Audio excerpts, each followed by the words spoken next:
एक महासत्याग्रह अभियान करके शुरू करने जा रहे हैं, जिसमें लोगों की सेवा को और बढ़ाना है। हम लोगों को हमारे प्रदेश अध्यक्ष अजय कुमार लल्लू और पार्टी करीब 90 लोग हैं जिनके खिलाफ़ कार्रवाई की है प्रदेश सरकार ने, और केवल गरीबों की सेवा करते ऐसा उन्होंने किया है। तो हमारे प्रदेश कांग्रेस कमेटी का निर्देश हमें प्राप्त हुआ है, उसके तहत हम लोगों को 25 लाख लोगों को खाना खिलाना है और गांव-गांव जा कर के इस प्रदेश सरकार सेवा करनी है। उसके अलावा बताना है कि किन कारणों से हमारे नेता को इन्होंने केवल सेवा करते हुए इस तरीके से दमनकारी कार्रवाई की है। इसके विरोध स्वरूप हम अपनी सेवा भाव बढ़ाएंगे, लोगों के पास पहुंचेंगे। ये हमारे कांग्रेस प्रदेश अध्यक्ष अजय लल्लू को ये बीजेपी सरकार ने बहुत ही गलत और अन्यायपूर्ण अत्याचार ढंग से उनका गिरफ्तारी किया है, जबकि गवर्नमेंट ने यूपी गवर्नमेंट ने उनसे कहा था कि आप बस हैंडओवर करने जाइए।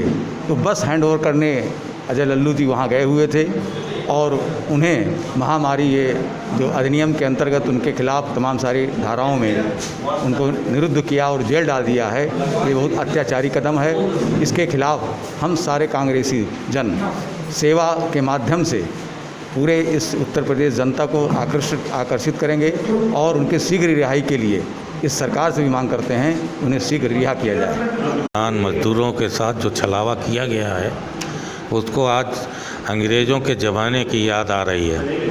जो दमनकारी नीतियाँ उन्होंने अंग्रेज़ों ने अपनाई थी, वही दमनकारी नीतियाँ आज भाजपा की सरकार गरीब मजदूर किसानों के ऊपर जुल्म ढा रही है।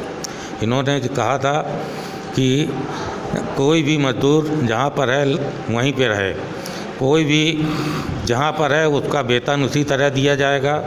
घरों का किराया मकान मालिकों से अपील की गई थी कि कोई भी किराया नहीं लेगा, लेकिन वो किराया भी लिया जा रहा है। मजदूरों की छटनी की जा रही है।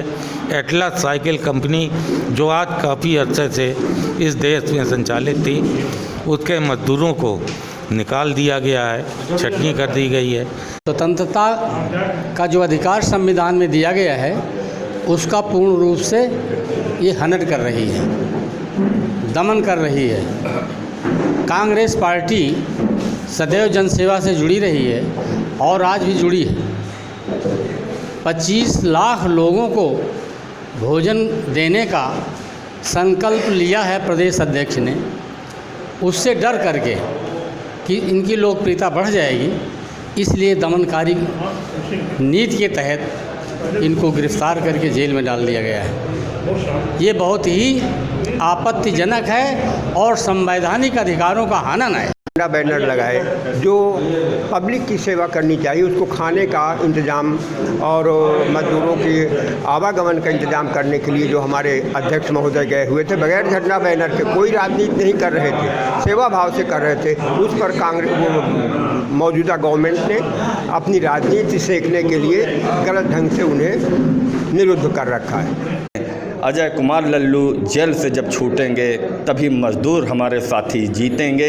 अजय लल्लू संघर्ष कर रहे हैं, मजदूरों के लिए संघर्ष कर रहे हैं, हम लोगों के प्रेरणा स्रोत हैं। आदरणीय बहन प्रियंका जी के नेतृत्व में हम लोग संघर्ष करेंगे और जनपद में भी हम लोग माननीय विधायकों से, माननीय यहाँ के नगर जो भी जनप्रतिनिधि हैं, जन समस्या को लेकर उनसे भी सवाल जवाब करेंगे। अब डरने वाले नहीं हैं, क्योंकि हमारा नेता राहुल गांधी जी सरकार से सवाल कर रहा है। कोरोना की इस महामारी में हमारे देश के प्रधानमंत्री आदरणीय मोदी जी ने कभी विपक्ष की बैठक नहीं बुलाई, कभी विपक्ष से सलाह मशविरा नहीं किया।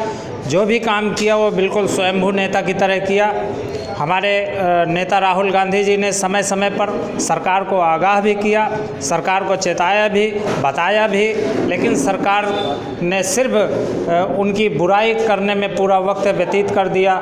ना तो कोरोना महामारी से निपटने के लिए इनके पास कोई योजना थी, न इनके पास कोई विज़न था। सिर्फ लॉकडाउन लागू कर देने भर से मात्र कुछ नहीं होने वाला।